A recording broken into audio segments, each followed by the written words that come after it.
যদিও প্রত্যেক বছর কিন্তু এরকম আমাদের মেলা হয়, বাঙালির মিলন মেলা যেখানে আমরা বলি, এবং মানে সব এলাকা থেকে কিন্তু আমাদের বাঙালি বলেন আর অন্য জাতি বলেন সবাই কিন্তু এই মেলাতে অংশগ্রহণ করে থাকেন।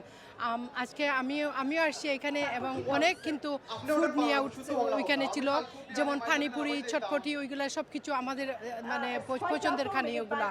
এবং অনেক কিন্তু বাংলাদেশ থেকে শিল্পীরাও আসছেন, সবাই উপভোগ করতেছেন। আমি খুবই আসলে উপভোগ করতেছি, অত্যন্ত মানে সুন্দর একটা পরিবেশে যে আজকের মেলা হইতেছে। ধন্যবাদ জানাই INTV বা আরও যারা অর্গানাইজার আছেন, এবং ধন্যবাদ জানাই আরও মিডিয়া যারা আজকের পরিচালনা করতেছেন। এবং